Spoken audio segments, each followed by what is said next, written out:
So today on the Hornet Sting dev server, we're going to be taking a look at a new American anti-air vehicle, the XM246, which is coming to the American tech tree at rank 6, battle rating 8.3, between the M163 and the M247. So it fills in that gap rather nicely. And this is a rather unusual looking vehicle, and so it's armed with two 35mm Oerlikon KDA cannons, as well as a M60 on the roof here.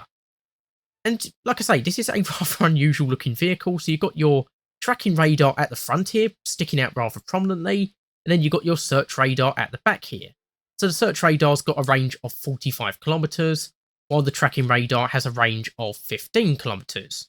And looking at the guns themselves, it carries 4 ammunition belt types. So you've got your standard half armor piercing incendiary and half high explosive incendiary shells. Then you've got your majority high explosive incendiary and your majority armor piercing incendiary. And then the one that most people are going to be looking for against enemy vehicles, your APDS only belt, which has a maximum penetration of 118mm at 500 meters. So possibly able to hold its own against the enemy vehicles, especially if firing from the flanks. It's got a fire rate of 550 rounds a minute, a stock reload rate of 1.3 seconds, got a vertical guidance of -10 to +85, and a targeting speed of 54 degrees in the horizontal and 17 degrees in the vertical when stock. And it does come with a 2-plane gun stabilizer, which is pretty good. And the gun has got optics with 12 times zoom, which again is pretty good.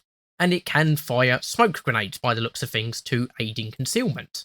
Armour is a bit of a mixed bag, so the hull itself is decently well protected, 110mm, though of course most modern tanks will be able to fire straight through that, but against autocannon rounds and the like, it should be decently well protected. Unfortunately, the rest of the vehicle is much less armoured, so 25mm for the front, 12.7mm for the side and the rear of the main fighting compartment, while the hull is about 76mm to 51mm for the sides and only 25mm for the rear.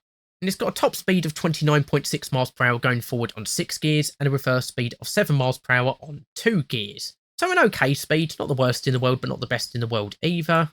And it has got a crew of 3. So you've got your driver down here, well away from the rest of the fighting compartment. And then you've got your commander and gunner in the fighting compartment itself. The commander can also fire the main armament. They've got a little bit of composite armour behind them. And you have got a whole bunch of damage modules. And it's got a massive horizontal aiming drive. So that's going to get destroyed relatively quickly, I would imagine. Yeah, so that is the XM246. And yeah, this looks like it's going to be a pretty good addition for the American tech tree. It's nice to see that America is getting more self-propelled anti-aircraft vehicles.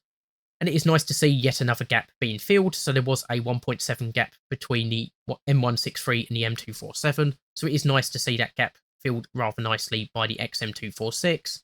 Hopefully we'll get another vehicle at some point in the future to fill the gap between the Skink and the M163 as well. Now, unfortunately, I can't test drive this vehicle because I haven't got it unlocked, so I'm going to have to leave this video here. But hopefully you've enjoyed it. Hopefully you'll join me for the next one. I've been Terreno, and I'll see you next time.